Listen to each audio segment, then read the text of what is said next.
를 어떻게 생각하는지 잘 모르겠는데 좀 이렇게 오후 예배는 좀 가볍고 급할 때는 그냥 지나가도 되고 이런 생각을 하시는지 몰라요. 그럴 수도 있겠죠. 그러나 예배들은 우리가 하나님 앞에 어떤 예배를 우리가 드린다. 하나님께서 받으시는 하나님은 늘 우리를 기다려 주시니까 자비하신 하나님.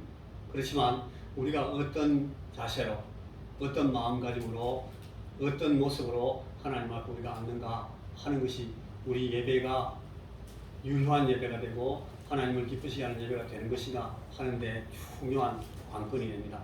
저는 오후 예배나 이 수요일 예배 이 메시지를 위해서 좀 더 가벼운 마음으로 준비하지 않습니다. 다른 목사님도 다 그렇겠습니다만 저는 주일 대예배가 사실은 제일 가벼운 마음으로 준비합니다. 그리고 주일 오후 예배 조금 더 제가 무게를 싣고 제가 수요일 예배 정말 간절하게 하고 싶은 말씀을 제일 많이 하는 그런 편입니다. 여러분들 잘 몰라가지고 수요일 날은 빠져도 괜찮겠지, 손해가 적겠지.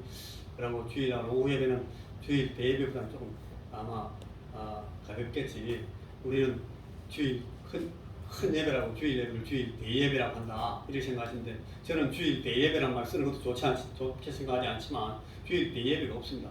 예배가 대예배가 있고 소예배가 있어요. 그렇지는 않고 하나님을 우리가 모시는 예배니까 하나님 앞에 크신 의미로우신 우리 아버지 하나님 앞에 조심스럽게 나가는 예배니까 예배 가운데 어떤 예배도 작은 예배가 없습니다. 그럼에도 이 메시지의 웨이트, 무게는 설교자가 준비하는 것 따라 달라질 수 있는데 저는 이 오후 예배가 조금 더 무겁게 준비한다는 사실을 여러분들에게 알려드리고 싶은데 여러분들은 이 설교를 가볍게 생각하실 수 있는데요. 이거 지금 서울 이런 데서 기다리고 있는 분들도 있어요. 이 예배 설교가 이렇게 올라오는 걸 기다렸다가 목사님 지난주에 말씀을 이렇게 들었습니다. 저한테 이렇게 댓글 붙여가지고 보내는 분들도 있고 그런데 여러분 우리 예배를 가볍게 생각하시지 마십시오. 오후 예배를 가볍게 쉽게 생각하시지 말고 이 예배가 어떤 방법으로 어떤 무게를 가지고 준비된 예배구나 하는 것을 여러분들이 늘 생각하셔야 되고 이 오후 예배 때 선포되는 말씀도 이런 뜻에서 이 예배가 지난주에 어떤 예배하고 이렇게 연결돼서 말씀도 이렇게 연결돼 나가고 있구나 하는 것을 여러분들이 조심스럽게 추적하는 것이 굉장히 필요합니다. 자, 오늘은 우리 룻기 강의 또 한 시간인데 룻기 1장 1절 2절 말씀에 연결해서 레위기 26장 우리가 지지난주도 생각했는데 이 말씀과 관련해서 이 고난 가운데서 참 신앙은 드러납니다 하는 제목을 가지고 말씀을 나누도록 하겠습니다. 여러분 고난이라는 것의 의미가 고난 당하는 사람의 자세에 의해서 그 가치가 결정이 됩니다. 고난은 많은 사람들이 당합니다. 어떤 의미에서 모든 사람들이 고난 당합니다. 오늘 아침에 말씀에도 나왔습니다만은 어떤 의미에서 고난 당하는 것이 우리 삶의 색깔입니다. 우리 삶의 전체를 대표하는 하나의 그 색깔이 어떤 의미에서는 고난입니다. 많은 실존주의 철학자들이 우리는 세상에 던져진 존재로 가서 단독자로 살다가 그냥 간다. 그렇게 20세기의 실존 철학자들이 말했는데 그들은 다 이 실존 자체가 인간으로 생존하는 것 자체가 고생이고 고통이고 고난이다. 그렇게 자기들이 말했어요. 그런데 사실은 그게 지금 성경에서 나온 사상이라고 볼 수도 있습니다. 우리의 삶이 고난입니다. 우리가 이렇게도 말할 수 있는 이유는 우리 예수님께서 사람의 몸을 입고 땅에 오셔서 그분이 사신 그 삶이 고난이었기 때문에 우리는 우리 주님을 닮아가고 본받고 주님의 뒤를 따라서 우리의 십자가를 지고 주님을 따라가는 삶이 주님을 닮아가는 삶이 고난에 참여하는 삶이다 라고 우리가 지난 시간에도 말씀을 나눴습니다. 여러분 그래서 우리 인간들은 모두 이 환경의 지배를 받고 삽니다. 누구나 다 이 환경의 영향을 무시할 수가 없습니다. 우리 삶이 어떤 배경을 가지고 태어나왔는가, 어떤 배경에서 자라났는가, 그리고 어떤 환경에서 우리의 삶이 인생관이 형성이 됐는가 하는 걸 보면 저 사람은 정말 이런 영향을 많이 받았구나. 우리 20세기 지난 세기에 심리학을 이제 인문학으로 만들어 가지고 모든 사람에게 인간 심리의 기저를 연구하게 만들었던 프로이트라는 사람이 있는데, 그 사람이 갖고 있었던 제일 중요한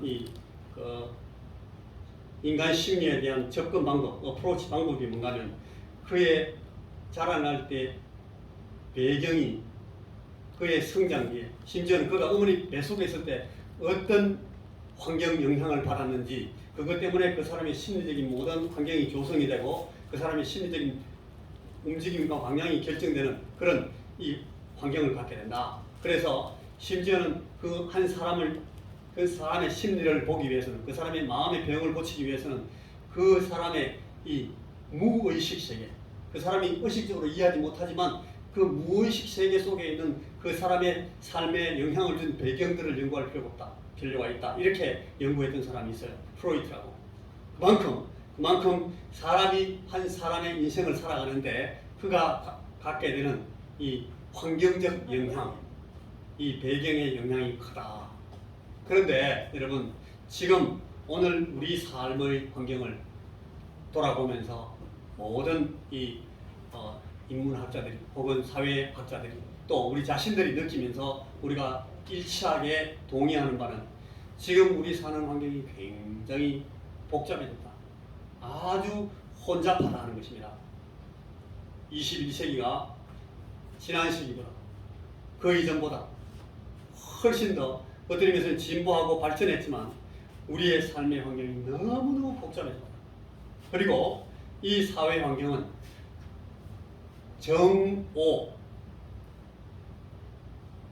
진리에 관한 어떤 그 기준이 명확하지 않게 됐다 하는 것이 이 20세기, 21세기를 20세기 말 21세기 초 포스트 모던 세계라고 그러는데, 이 다원주의라고 그래요. 원인이 하나밖에 없는 것이, 단일한 원인을 갖고 있는 것이 아니라 모든 가치나 모든 세계관 혹은 모든 세계관 해석, 모든 역사의 이 흐름들이 여러 가지 원류들을 갖고 있다는 거예요. 하나에서 쭉 나온 것이 아니라 여기서 오고 여기서 오고 여기서 오고, 그러니까 다원적이다 하는 말을 합니다. 이게 우리 오늘날 세대를 이 사회학자들이나 역사학자들이 규정하는 그 정의 가운데 나옵니다. 다원적이다, 다원주의다, 하나님 한 분이다, 그런 거 아니다. 하나님이 여러 개 있다. 또 우리가 사는 어떤 진리의 기준도 하나가 아니라 여기에 맞추면 이래 되고 저 맞추면 저래 되고 막 이래저래, 이게 막 많은 영향을 줘가지고 오늘날 사회 안에 이런 혼잡함을 이루었습니다. 우리 사회나 정치적인 환경을 봐도 대단히 이 혼잡하다 하는 것이 이 다원적인 영향 가운데 있습니다. 이게 어떤 의미에서 성경에 보면, 성경 사사기 시대, 우리가 지금 룻기를 보고 있는데 룻기의 배경이 되는 그 시대에 하는 흐름하고 똑같습니다. 사사기 시대의 그 사회적인 흐름을, 왕이 없었기 때문에 사람들이 자기 멋대로 했다. 자기들이 지 옳은 대로 다 했다 하는 것이 사사기의 어떤 전체를 설명하는 하나의 구절인데, 여러분 그 말씀이 무슨 뜻인가 하면 지 마음대로다, 지가 다 하나님이다. 자기들이 옳다고 생각하는 대로 한다.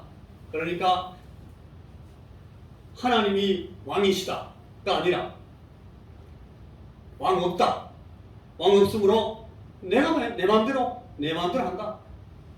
내가 왕이다. 왕이 얼마나 많겠습니까? 그 나라에. 그러면 이 사사기시대의 왕이 수십만, 수백만이 된 거예요. 왕이 없었기 때문에. 왕이 엄청 많아졌습니다. 진리의 기준이 사라졌다. 이게 사사기 시대의 정의인가 하면 이게 오늘날 우리 시대의 정의입니다. 우리 시대도 지 마음대로. 옛날에는 우리 선생님이 말해서, 아니야 우리 엄마가 말했어, 우리 아빠가 이렇게 하라 그랬어, 이게 통했는데 지금은 그게 안 통해요. 아빠가 이렇게 하래, 그렇게 하면 이 자식은 아직도 파파보이구나. 엄마가 이렇게 하라고 나는 어릴 때부터 배웠는데, 그러면 너희 엄마가 임마 하나님이냐? 내가 가르쳐줄게, 내 말대로 해, 이런 식으로 가르쳐. 전부 다 기준이 없어졌습니다.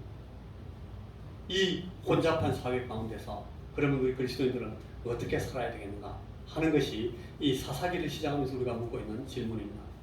전도서에 보면 구약성경 전도서 1장 9절에서 10절, 이게 사실은 전도서 1장 9절에만 나오는 것이 아니라 전도서에 계속 12절까지 계속 나오는 말씀인데, 이런 말씀이 있어요. 이미 있던 것이 후에 다시 있겠고 이미 한 일을 후에 다시 할지라. 해 아래에는 새 것이 없나니 무엇을 가리켜 이르기를 보라, 이것이 새 것이다 할 것이 있으랴. 우리가 있기 오래 전에도 전 세대들에도 이미 있었느니라. 솔로몬이라는 아주 명석하고 지식이 많은 지혜의 왕이 있었는데, 그 왕이 쓴 글에 이런 내용이 나오는 겁니다. 우리가 옛날에 자랄 때 버스에도 일신여객 그런 버스가 있을 거예요. 여기 덕곡이 들어오는 버스 가운데 일신여객이 한참 동안 들어왔어요. 돌아다니면서 일신이라는 게 굉장히 많았어요. 일신. 날일자에 새로울 신, 새날이다 이거예요. 그래서 일신이라는 게 아마 일제시대 이후에 상당히 오랜 동안 우리 사회에서 많이 참 좋은 이름으로 통했던 그런 가게 이름에 일신이 많았어요. 일신, 우일신 그런 말이 있어요. 날마다 새롭고 또 새롭다. 날마다 새로운 것이 온다. 일신, 우일신. 옛날 말씀에 시경인가 그런 말씀이 나와요. 그걸 우리 어릴 때도 한자 배우면서 배웠는데, 일신, 우일신, 새로운 날. 그런데 이 성경은 말하기를 새 날은 없다.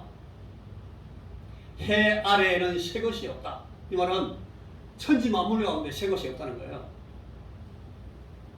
이미 있었던 것이 후에 다시 있고 이미 한 일을 우리가 다시 한다. 아, 이거 새 거구나 싶은 것이 사실은 예전에 우리 오래 전에 있던 전 세대들이 다 했던 거다. 우리가 이것은 진리로구나 이렇게 말하는 것이 사실은 그게 안 그렇다는 거예요. 이미 있던 것이 후에 있고 오늘 있는 것이 이전에 옛날부터 있었던 것이고, 지금 우리가 하고 있는 일을 우리의 후배들, 우리 제자들, 우리 자손들도 새로운 것이네 하고 할 날이 올 것이라는 거예요. 세상 문명과 사회 환경은 그래서 요란하게 변하지만 한 가지 완고하게 변하지 않는 것이 하나 있는데, 그게 뭔가 하면 사람이 바뀌지 않는다.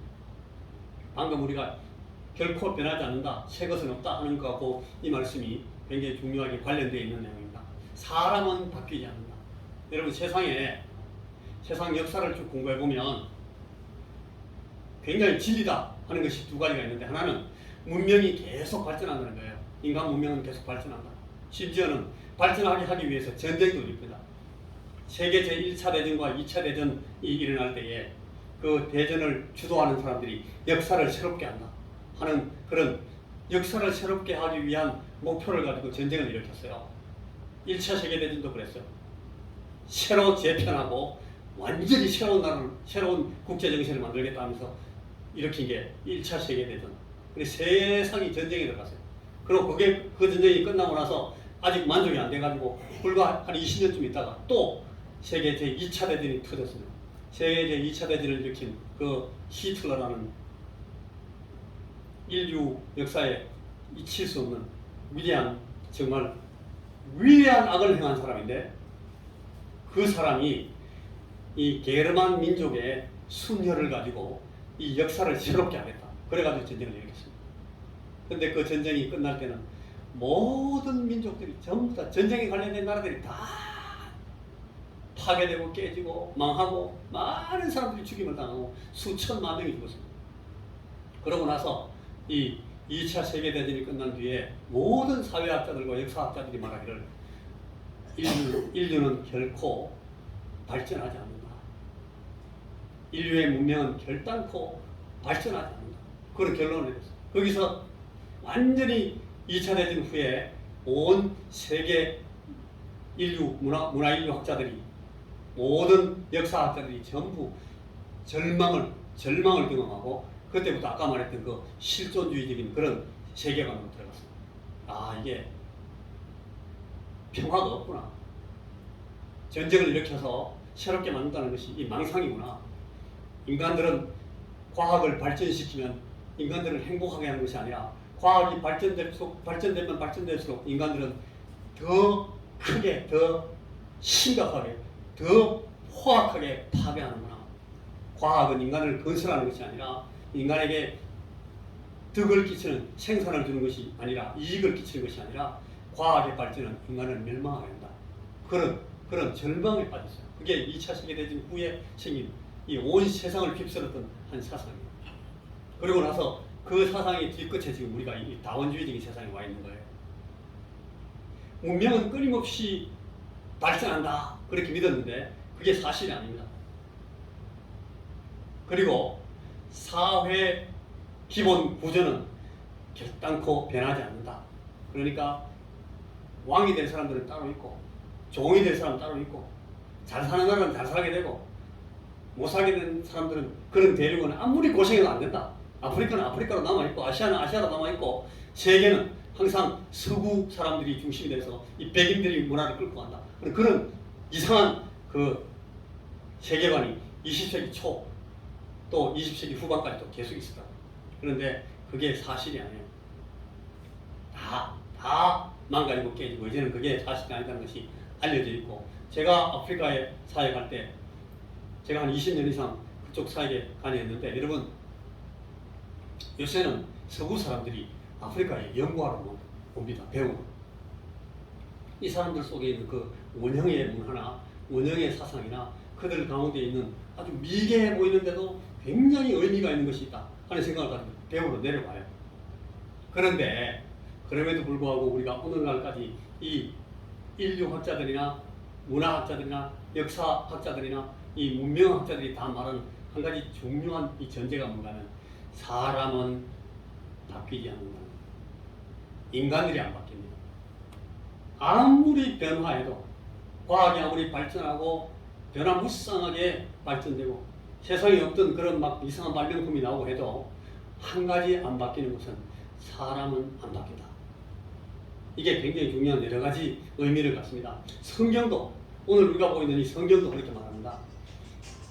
인간이 변하지 않고 인간의 본성이 똑같다. 변하지 않는다 하는 것이 성경이 계속 우리에게 가르쳐주는 굉장히 중요한 진리 가운데 하나입니다. 우리가 사는 세상은 진리의 전쟁터입니다. 그래서 여러 가지 매스미디어나 이런 게 막 발전하고 문명의 어떤 이기들이 발전하니까 이런 지식이나 혹은 지혜의 흐름이 막 다양해지고 많은 사람들이 많은 것을 그냥 쉽게 배울 수 있고 가르칠 수 있고 이렇게 변했어요. 그렇지만 이런 다양한 지식의 사회 안에서 우리가 신앙을 지키는 것은 점점 더 힘들어집니다. 왜냐하면 지금까지 우리가 지켜왔던 이 모든 것을 우리 시대는 부정합니다. 그거 아니야. 아닐지도 몰라. 한번 의심해봐. 자, 그렇게 생각합니다. 그게 학문의 시작이라고 생각해요. 그리고 지금까지 금지되어 있던 것, 이건 하면 안 돼. 여기는 가면 안 된다. 이 이상은 나가면 안 돼. 라고 말했던 거에 대해서 자꾸 그러지 마. 그런 게 어딨어. 그거 한번 해보자. 금지와 제한을 철폐하고 그것으로 막 자꾸 나가는 게 그것이 오늘 현대 사회의 이 지혜나 지식 운동의 어떤 모토고 그게 하나의 전제가 되어 있어요. 절대적인 진리는 없다. 그리고 우리를 금지할 아무것도 없다. 나가보자. 이래가지고 이게 계속 오늘날 우리 사회를 더 복잡하게 만듭니다. 그런데 이런 다원적인 그런 사상이 팽배해지면 팽배해질수록 여러분 우리 기독교 신앙, 우리 신앙은 공격의 대상이 됩니다. 어느 쪽이든 항상 우리 크리스천리티를 물어뜯습니다. 예수 믿는 사람, 예수 믿는 진리를. 왜냐하면 우리 기독교는 진리의 유일성을 주장하는 종교거든요. 우리 신앙은 불변의 진리인 성경의 절대성 위에 있어가지고 진리는 유일하다. 하나님은 혼자 계신다. 하나님은 하나님이시다. 하나님. 서양에서는 신을 God이라고 했어요. 그리고 이 하나님, 우리 하나님은 저는 이현택이고 우리 여기 우리 집사람 이름이 권현주고 또 우리 장모님 성함이 이재준이고 이렇게 각자 이름이 있는 것처럼 우리 하나님도 하나님 이름이 있어요. 여호와, 야훼라는 이름이 있었어요. 이 이름이 하나님의 이름인데 그걸 하나님의 이름을 부르는 것이 굉장히 무례하다, 조심해야 된다 하는 사상 때문에 히브리 사람들이 그 하나님을 야훼 하나님, 여호와라고 부르지 못하고 그 하나님을 주님으로 부르게 했어요. 아도나이라고. 그래서 주라고 부르게 했는데 주라고 부른 이름을 이 서양 사람들이 서양 그 신앙하는 사람들이 갓이라고 이름을 다르게 그냥 야훼 하나님이라고 모르고 갓이라고 이름을 해놨어요. 근데 그 갓이라는 이름을 우리 선교사들이 우리 선배 선교사님들이 한국으로 들어와서 이렇게 이름을 바꾸려니까 이 하나님의 이름이 갓이 아니에요 원래. 여러분 갓의 영어를 영어 할 필요 없지. 갓은 귀신들 부를 때도 갓이라고 쓰거든요. 그래서 우리 하나님이 갓이 아닌데 이 조선 사람들한테 이 하나님을 갓이라고 소개하면 안 되겠어. 이분들대로 이 신을 의식하고 있는 그런 신앙이 있는 사람들인데 이분들한테 어떻게 정확하게 이 성경이 말하는 하나님을 번역해 줄 수 있을까 고민했어요. 고민하다가 우리 선배 그 선교사님들하고 또 선교사님들 돕고 있던 그 통역하시는 번역하시는 분들이 너무너무 진짜 정말 아주 신비스러울 만큼 놀라운 지혜를 발동해가지고 우리가 섬기는 신을 이름을 딱 정확하게 번역을 했는데 그 이름이 뭔가면 그게 하나님이에요. 하나님은 한 분이시고 이 하나님은 스스로 계시는 하나님이시고 이 하나님은 천지 만물을 지으신 하나님이시기 때문에 이 갓의 이름을 하나님으로 부르는 것이 맞겠다. 세상 모든 민족, 모든 국가들에서 부르는 그 신의 이름 가운데 가장 잘 번역된 성경이 말하는 그대로 그 하나님의 이름을 정확하게 번역한 나라의 언어가 바로 우리 한국어예요. 하나님으로 딱 번역을 했다고. 이 하나님을 우리 옛날 사람들은 이 하나님 비슷한 이 신관을 갖고 있었는데 그분들이 뭐라고 한울림이라고 그러세요. 한울림. 하나님이 하늘에 있다고. 그래서 여러분 우리 문화, 한국 우리 한인들의 우리 배달민족이 갖고 있는 문화의 제일 핵심 3요소가 뭔가 하면 천지인 그렇거든요. 하늘과 땅과 사람. 이것도 우리나라 문화, 우리 조상들의 이 머리가 얼마큼 위대하게 깨쳐 있는 사람들인지를 가르쳐주는 굉장히 중요한 하나의 어떤 단면인데 세상에 이런 나라가 없어요. 제가 세상 여러 나라를 다녀봤잖아요. 제가 다녀본 나라가 100나라 정도 돼요. 거기서 사람들 많이 만나보고 그 나라들 갈 때마다 그 사람들의 신앙이나 그 사람들의 정신세계를 제가 관심을 갖고 많이 보기 때문에 만나보고 이야기하고 하면서 봤는데 아무 나라도 이런 정도의 지식을 갖고 있는 나라가 없습니다. 인도에 가면 하나님이 엄청 많아요. 인도에서 구루, 이 스승들이라는 사람들이 천지빛깔에 엄청 많아요. 그런데 그 많은 스승들도 이런 걸 하나도 깨달은 사람이 없어요. 저들마다 다 하나님이에요. 하나님 이런 수천만 가지가 있어요. 그런데 그들 가운데도 이 하나님만 알고 있는 사람이 없고 이 천지 만물이 천지인 요 세 가지가 가장 핵심이라는 것을 알아낸 사람이 그리스 로마에도 없어요. 이 서양 문명의 제일 그 원류라고 보는 것이 그리스 문명과 로마 그 문명이라고 문화라고 보는데 거기에도 천지인을 이렇게 정리해내는 그런 사람이 아무도 없다니까요. 뭐 아리스토텔레스, 플레이토, 무슨 탈레스 온갖 철학자들이 많이 나오는데 하늘, 땅, 사람 이것이 가장 위대한 이 천지 만물의 핵심이다라고 그 간파해낸 그런 민족이 없다니까요. 그런데 우리 민족은 우리 조선은 그걸 알았어요. 하늘이 뭐냐, 그리고 땅이 뭐냐, 중국의 음양 이런 것도 천지인으로 막 설명이 되는데 중국 문화는 우리 배달민족이 갖고 있는 문화의 한 지류에 불과해요. 중국은 자기들이 중심이다, 중국이다 이렇게 하는데 그 착각입니다. 지금 우리 이 한반도를 중심으로 해서 우리 조상들이, 제가 지금 우리 민족주의 하는 것도 아닌데, 여러분 우리 조상들이 갖고 있던 이 사상의 크기가 엄청나요. 그걸 제가 세상에 나가보고 알았어요. 어릴 때 몰랐다니까요. 나가보니까 우리 조상들이 갖고 있는 이 천지만물을 이해하는 이 사상적인 배경이라는 것이 엄청나게 크다는 것을 알았어요. 거기에 하늘이 가장 크고, 뭐 이집트나 저 다른 문명에서는 태양 이렇게 말하는데, 태양이 하늘에 있다니까. 하늘에 좀 태양이 하늘에 박혀 있는 요만한 별인데, 이 태양만한 별이 여러 수억 개가 있어요. 근데 이 이집트 사람들 그 태양이 최고 큰 줄 알았어. 우리나라 사람들은 안 그래. 우리 조상들은 아니다, 하늘이다, 하늘. 태양은 하늘에 좀 박혀 있는 것밖에 없어. 그걸 세상에 아는 사람이 아무도 없었다니까. 우리나라 우리 조상들밖에. 하늘이 제일 크다. 그래서 하늘이 제일 커서 이 신 가운데 신은 하늘님이다. 그래가지고 우리 조상들은 하늘님이라고 하늘을 섬겼다니까요.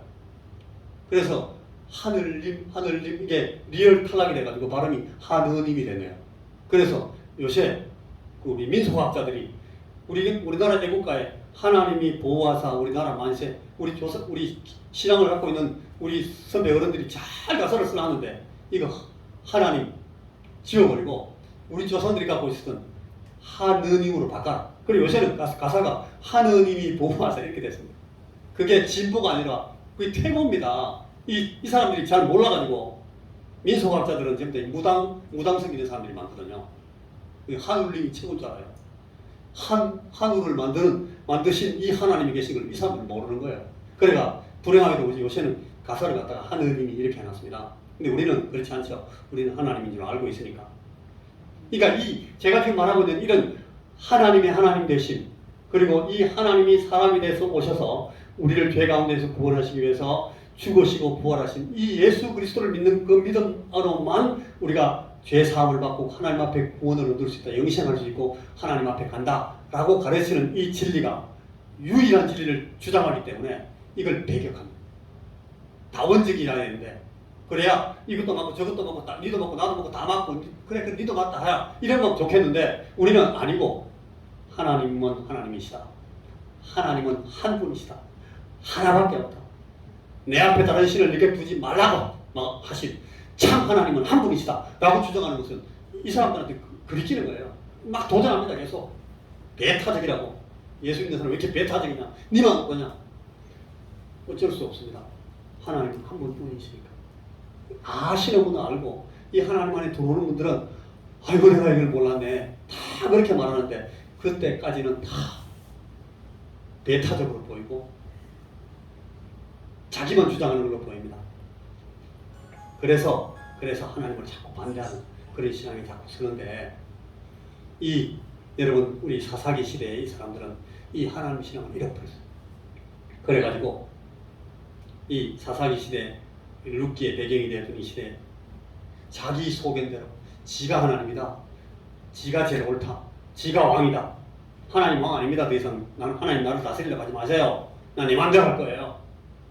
자기 소견을 앞세워가지고 하나님께 막 도전하고, 하나님이 이렇게 하라 저렇게 하라 하시는 말씀을 듣지 않고 지 마음대로 살기로, 창조의 질서를 다 무너뜨리고, 왜 여자만 남자하고 결혼을 해야 되냐고, 남자가 남자로 결혼할 수 있어, 여자는 여자하고 결혼할 수도 있다, 그래가지고 막 성별도 남자가 아니다, 하나님 만든 건 우리가 그대로 따라갈 필요 없어, 사람이 또 새로운 사람 만들 수 있어, 그래가지고 제3의 성 이래가지고 막 다른 걸 막 만들어냅니다.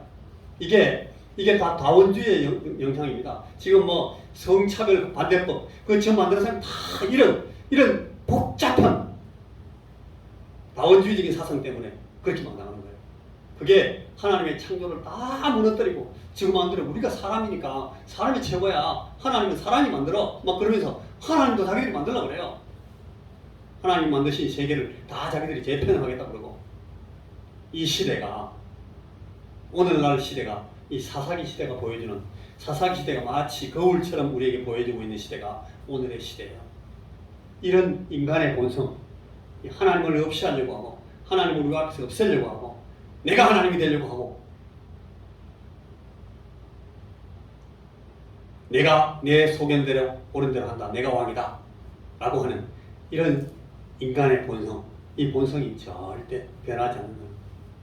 그래서 오늘 여기에 엘리멜렉이라는 사람이 나와요.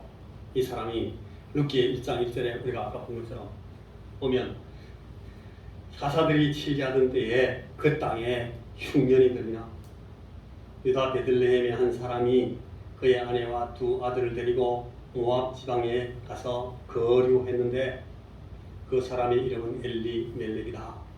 그 사람의 이름은 엘리멜렉이다. 이 엘리멜렉의 뜻이 뭐라고요? 혹시 기억하고 계신 분 있습니까? 제가 지난주까지 설교하면서 이 엘리멜렉의 이름을 한 20번쯤 말했는데 하나님은 나의 왕이시다. 최소한 한 분은 기억하고 계십니다. 우리 선교사님. 또 다른 분은 배우서 생각이 안 납니까? 안 나시는 생각이 안 나셔. 또 말씀해 드릴게요. 또 생각하죠. 엘리멜렉이라는 말의 뜻은 하나님은 나의 왕이시다.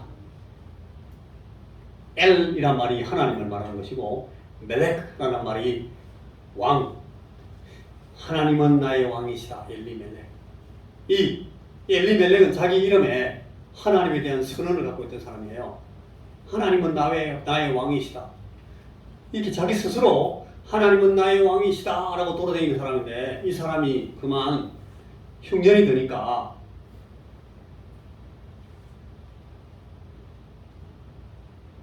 하나님이 자기와 자기 조상들에게 주셔서 축복하셔가지고 또 축복을 약속하셔가지고 살게 하신 그 땅을 이 사람이 획 돌아서서 팔아치우고 딴 데 가버렸어. 가지 말라 그랬는데 흉년이 드니까 먹고 살아야지. 먹고 살아야지. 입이 포도청이야. 목구멍이 포도청이야. 목으로 넘어가야 살지. 이게 최고로 중요한 거고 제일 급한 거야. 먹고 살자. 그렇게 가버린 거야. 하나님은 나중에 생각하겠다. 하나님 비키세요. 이 엘리멜렉이 그렇게 했다는 거예요.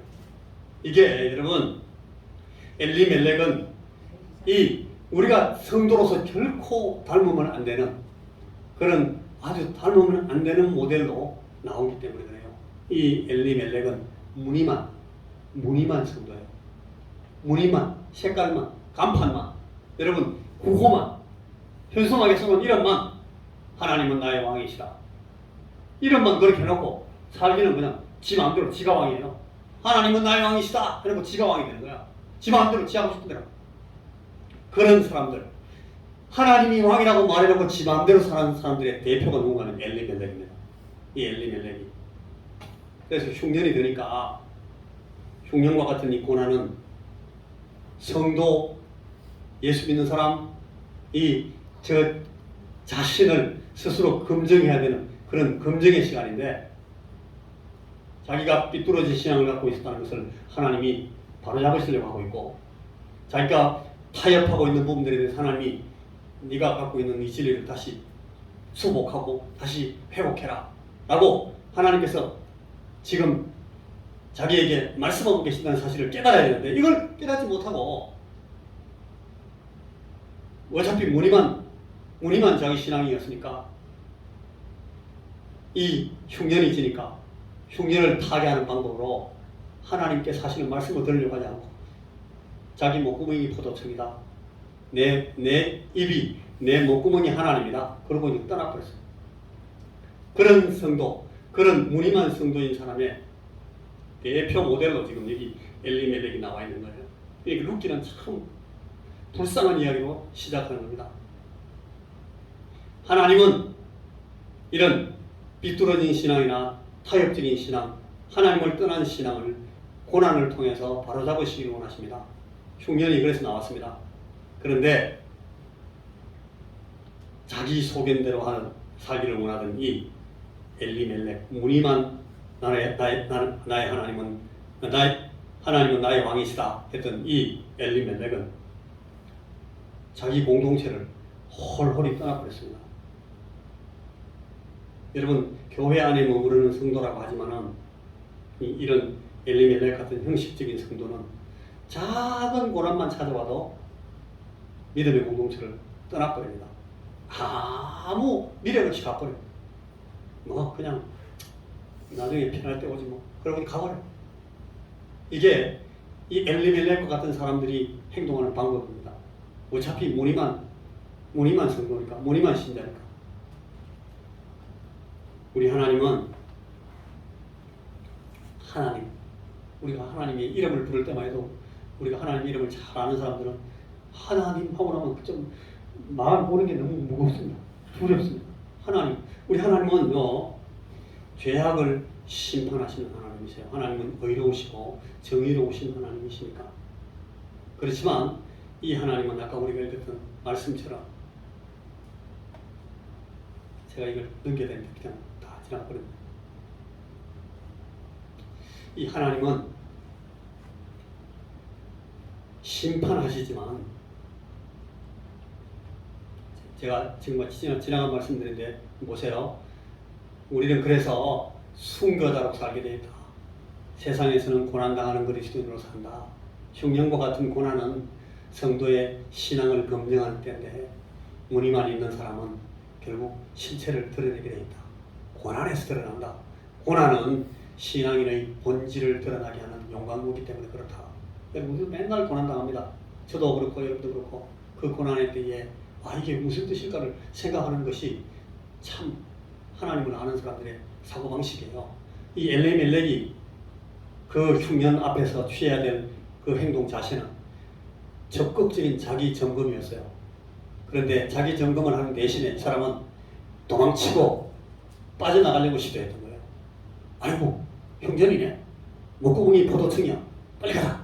저쪽이 지어가면 저 이방 모압에 가면은 흉년을 피할 수 있을지도 몰라. 절로 가자. 그리고 자기 부인 나오미와 말론 기론 자기 아들 둘 다 데리고, 이 하나님은 나의 왕이시다, 이 사람이 그냥 도망쳐버렸어요. 엘리멜렉이 자기 이름을 가지고 도망갔으니까 도망치면서도 하나님은 나의 왕이시다 하고 도망갔을 거예요. 여러분, 시편 119편 71절에 우리가 잘 아는 말씀에 고난당한 것이 내게 유익이라 이로 말미암아 내가 주의 율례를 배우게 되었나이다. 우리가 이런 말씀이 있어요. 고난당하는 것이 내게 유익이다.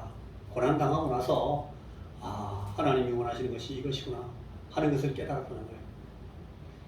하나님이 원하시는 것을, 주님의 율례를 배우게 되면 고난의 결과가 오히려 유익하다라는 것이 시편 119편 71절에 그 시인이 쓴 그 말씀의 귀중한 뜻입니다. 고난당한 것이 내게 유익이라 이로 말미암아 내가 주의 율례를 배우게 되었나이다. 우리가 고난 가운데서 주의 율례를 배우면 좋겠습니다만, 그러나 이 엘리멜렉은 그렇게 하지 못했습니다. 흉년이 지자 주의 율례를 배우려고 안 하고, 하나님이 내게 무슨 말씀하시는지 모르고 그냥 그 공동체를 벗어나서 저 멀리 내 목구멍 채워줄 수 있는 모압 이방 땅으로 도망쳤다는 거예요.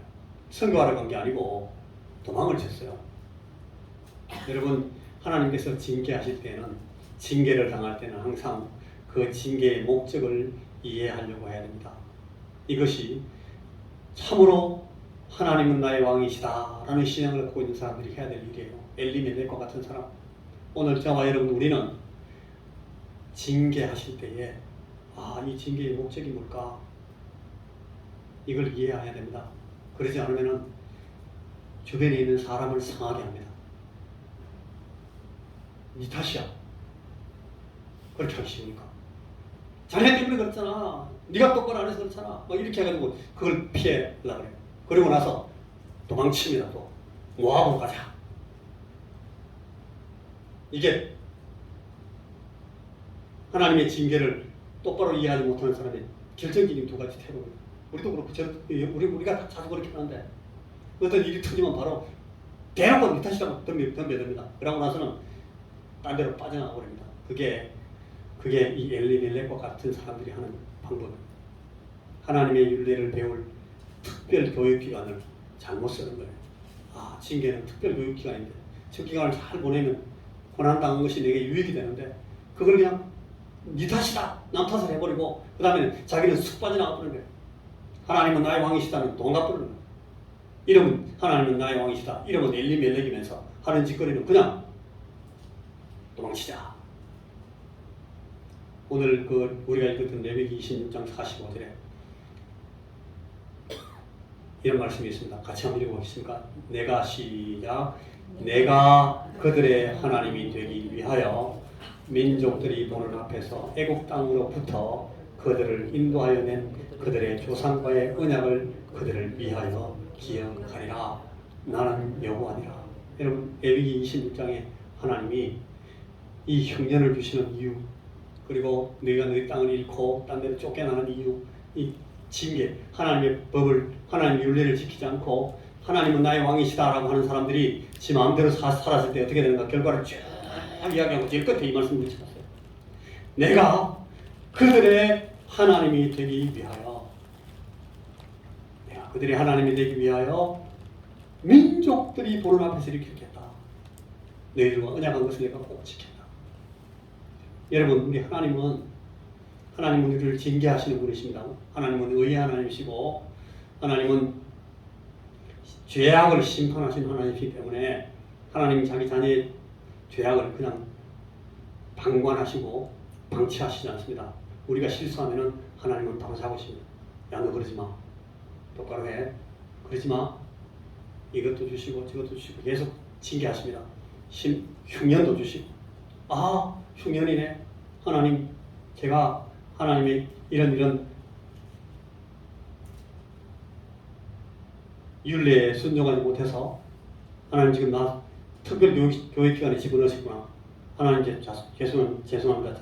잘못했으면 제가 점검해 보겠습니다. 이렇게 나왔으면 다 풀리는데, 하나님이 우리를 버리시는구나. 하나님이 나를 그냥 굶기시는구나. 에이, 도망가자. 하나님은 나의 왕이시다는 그렇게 빠져나와 버렸습니다. 그게 엘리멜렉입니다.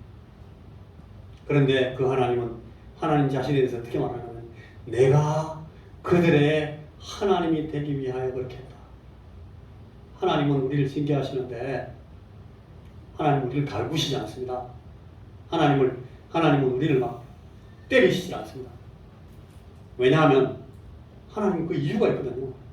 내가 그들의 하나님이 되기 위하여 그렇게 한다. 그러니까 하나님은 이 하나님이 되시려고, 하나님이 사랑의 하나님이 되시려고, 우리에게 주시는 그 사랑을 입히시려고, 하나님이 우리의 하나님 되셔서 우리를 더 복된 자녀들로 만드시기 위해서 그 동기 때문에 하나님께서 이렇게 다루시는데, 우리가 이걸 잘 못 이해하면은 하나님이 우리 하나님이 되시기 위해서 이렇게 한다, 하나님이 내 하나님이시기 때문에 이렇게 한다 하는 것을 잃어버리면 흉년이 패는 거구나, 맞는 거구나, 그렇게 생각하세요. 그러나 하나님은 단 한 번도 우리를 갈구시려고 우리를 때리신 적이 없어요. 왜 그분이 우리를 징계 하시는가 하면 그분은 우리 하나님이시므로, 그래서 더 하나님답게 우리가 하나님을 대접하게 만드시려고 우리에게 그렇게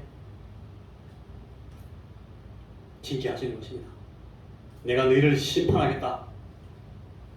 여기 26년에 계속 내가 이렇게 하면 내가 심판한다, 내가 이렇게 하면 내가 징벌하겠다 하는 모든 말씀들은 다 이 멸망의 선언이 아닙니다. 미워서 하시는 말씀이 아니고 용서와 회복을 촉구하시는 거예요. 내가 용서해 줄 테니까 너 빨리 바로 잡아서 너 스스로를 회복시켜라. 이렇게 하면 회복이 된다. 이렇게 해서 그 말씀을 하시는데 이걸 잘못 알고 하나님 나를 잘 보시네, 하나님 나를 때리셔, 이럴 수가 있어? 어떻게 하나님 이럴 수가 있어요? 하나님이 어떻게 나를 때릴 수가 있어요? 그러고 막 도망가요. 하나님은 우리를 때리시면서 울고 계신데 내가 너의 하나님이 되고 싶다. 우리가 하나님을 영광스럽게 하고 하나님을 예배하지 않아도 하나님은 영광에 충족하신 분이십니다. 그런데도 하나님은 우리에게 마땅히 우리가 피조물로서 우리의 입장에서 하나님께 드릴 수 있는 최선의 것이 그것이기 때문에 하나님을 영화롭게 하기 위해서 찬송하고 기도하고 하나님 앞에 나온다 하는 것을 우리가 알기 전에는, 내가 그들의 하나님이 되기 위해서 이렇게 한다는 것을 알지 못하면 우리가 하나님을 이해하지 못하고 하나님을 곡해하게 되고 이름은 하나님은 나의 왕이시다 그렇게 하면서 우리만 그렇게 해놓고 우리의 삶은 하나님을 알지 못하는 사람들 같이 세상을 우리 마음대로 우리 길대로 그냥 살 수가 있다. 오늘 이 룻기의 1장 우리가 이제 본문으로 들어가기 전에 이 룻기를 시작하는 이 구절에서 우리가 오늘 꼭 기억하는 말씀이 이것입니다. 하나님은 우리의 하나님이 되시기 위하여 우리를 다루십니다. 그래서 우리가 하나님의 자녀로서 모자라는 부분에 서 있으면 하나님이 그것을 채우시기 위해서 하나님은 우리보다 더 아파하시면서 우리를 징계하시고 우리를 바로잡으시기 위해서 흉년도 주시고 엘리멜렉은 이 하나님을 제대로 배우고 자기 점검을 하는 기회를 잃어버리고 나가서 더 아프고 더 고통스러운 매를 맞을 수밖에 없는 자리로 갔다 하는 것을 이 룻기 1장 1절과 2절을 우리가 시작하면서 배우게 됩니다. 하나님은 나의 왕이시다. 우리는 그런 고백을 갖고 사는 사람. 그러므로 그런 고백과 같은 삶을 우리가 늘 살아나갈 때에 우리는 우리 하나님이 우리의 하나님 되심을 매일 볼 수 있고 그 하나님의 영광을 만날 수 있게 된다 하는 사실을 우리가 이 말씀을 통해서 기억해야 되겠습니다. 기도하겠습니다. 하나님, 우리가 주의 말씀을 귀를 열고 듣게 하시고 우리 하나님의 하나님 되심을 늘 마음에 새기면서 이 하나님 앞에 온전히 하나님을 예배하는 자가 드려야 될 영광을 올려드리는 순종하는 참다운 성도들이 되고 그리스도인들이 되고 참다운 이 성도 이름을 가진 엘리멜렉이 될 수 있도록 우리에게 은총을 더하소서. 예수님 이름으로 기도하옵나이다. 아멘.